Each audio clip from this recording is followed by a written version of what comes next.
আসসালামু আলাইকুম গাইস, আজকে আমরা আসছিলাম বসুন্ধরা শপিং কমপ্লেক্সে। তো এসে আমি বেসব্যান্ডে যাচ্ছিলাম, একদিন মোবাইল মার্কেটে যাচ্ছিলাম।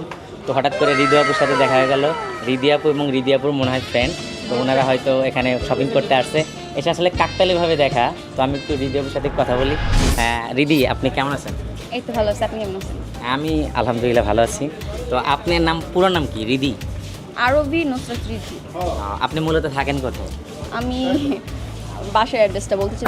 বাসার এক্স্যাক্টলি আপনার এরিয়াটা বলেন, আপনার এক্স্যাক্টলি। এই ঢাকাতে। ঢাকাতে? আচ্ছা আচ্ছা, এখানে কি আপনার জন্মস্থান? হ্যাঁ, এখানে জন্মস্থান। আর আপনার নাম কি? বর্ষা। বর্ষা। আপনিও কি ওনার আশেপাশেই থাকেন? হ্যাঁ হ্যাঁ হ্যাঁ। আপনারা মূলত পড়াশোনা করেন কোথায়? স্কুলটা না বলি, কোন ক্লাসে পড়েন এটা বলেন। ক্লাস 10। ক্লাস 10। হ্যাঁ। ও, এবার না পরীক্ষা হইল, আপনি কি পরীক্ষা দিয়েছিলেন? না, আমার সামনের বছর আমি পরীক্ষা দিব। ও আচ্ছা আচ্ছা, নিউ 10 আর কি।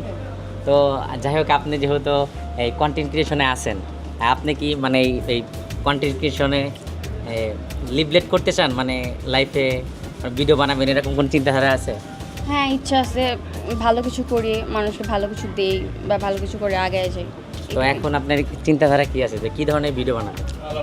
এমনি আমরা মজা করে ফানি কন্টেন্ট ভিডিও টিডিও করি, এগুলাই, আর টিকটক ভিডিও করি। কথা কি ক্লিয়ার না ভেজাল আছে?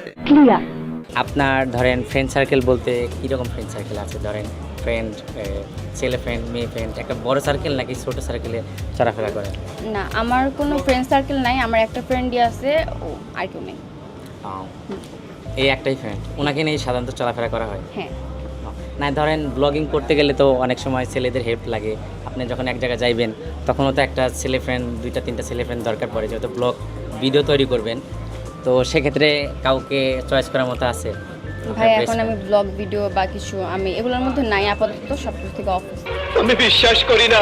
আচ্ছা, আপনার আমরা অনেক ট্রোল শুনি, কিন্তু আমি পার্সোনালি আপনার একটা ইন্টারভিউ দেখছিলাম, ওটাতে আমার মনে হয়েছিল না আপনি মোটামুটি একটা ভালো একটা মেয়ে। অনেকের সাথে অনেক সময় অনেক দুর্নীতি করে, খারাপ কিছু করে, অনেকে খারাপ কিছু করতে চায়। তো এই বিষয়ে আপনি একটু ছোট করে বলেন যে আপনার সাথে এটা করা হয়েছিল, এটা নিয়ে আপনি কতটুকু মানে সামাজিক চাপে আছেন, এটা যদি একটু বলতেন হালকা করে। ভাই, আমি এগুলো নিয়ে কথা বলতে চাচ্ছি না।